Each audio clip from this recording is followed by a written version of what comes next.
Welcome back to Live on the 802. We're here at Windham County Humane Society with Joanne Bourbeau, Chair of WINDART. Joanne, first off, thank you for coming. I know that your time is precious. Give us a little overview of what WINDART is. Well, thanks for having me. The WINDART actually stands for the Windham Disaster Animal Response Team. And we are a regional team of our statewide Vermont DART that provides services to animals during natural disasters or man-made emergencies like fires. We are there to help care for the animals while other emergency personnel are caring for people after a disaster. When was WINDART established? WINDART was established as a regional team about 3 years ago. Our statewide team, which is the overarching Vermont DART, was created back in 2007 in response to Hurricane Katrina, actually, which happened in 2005. We realized here in the state of Vermont that we needed to have a more sophisticated response system for animals if there was a disaster or a need to shelter animals for either a short or long term, that we would have the personnel and the trained volunteers in order to do it anywhere in the state. And so in the course of that amount of years, how much has it grown? We've grown significantly. We started with one team in the Upper Valley area. They were our first team. They're actually a bi-state team. They cover some towns in New Hampshire as well over the river. And we've grown to have now 4 regional teams. We have our Windham team that covers southern Vermont. We have a team in central Vermont that's fairly new and very active. And we have a team up in Burlington that covers Chittenden County and also some of the islands, Grand Isle and that area.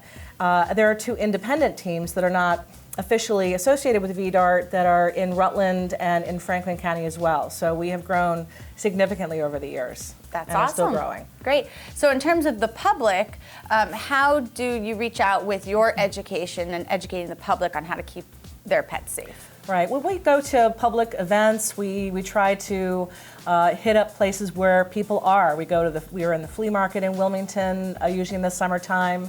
Last year we did the Blueberry Parade and passed out information about personal planning for pets. We've done the farmers market here in Brattleboro.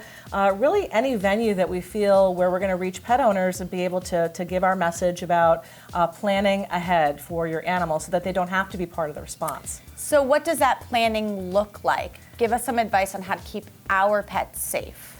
Well, the planning looks like really being prepared, just like you would prepare your own family's disaster kit if you got a knock on the door in the middle of the night and had to evacuate. Maybe there's a gas leak or something. You have a very quick and easy way to grab supplies for your family, including your pets, that would have some necessary items. We usually advise planning for at least 72 hours, where you may have to have your own items to care for your own animals.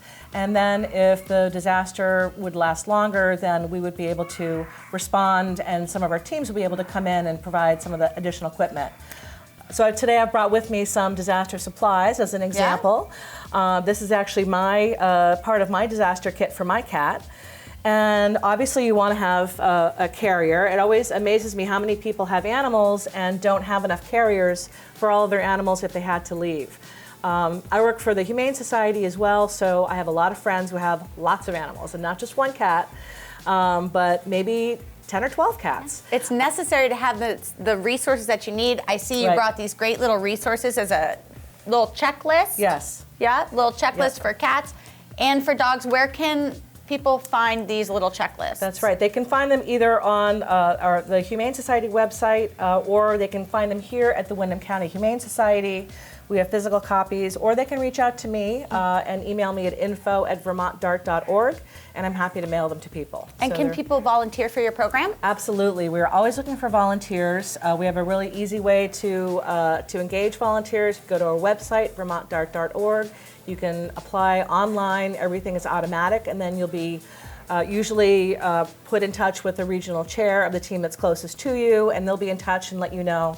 So, for example, the Windham DART team, we have quarterly meetings where our volunteers are invited to come, and usually we have a training component associated with that. We've done pet first aid and CPR. We did a special training on horse handling and behavior. We've done, other specific trainings on how to set up an emergency animal shelter.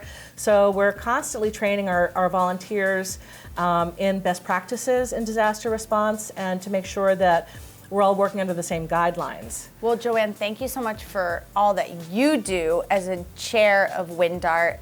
Thank you for your time today.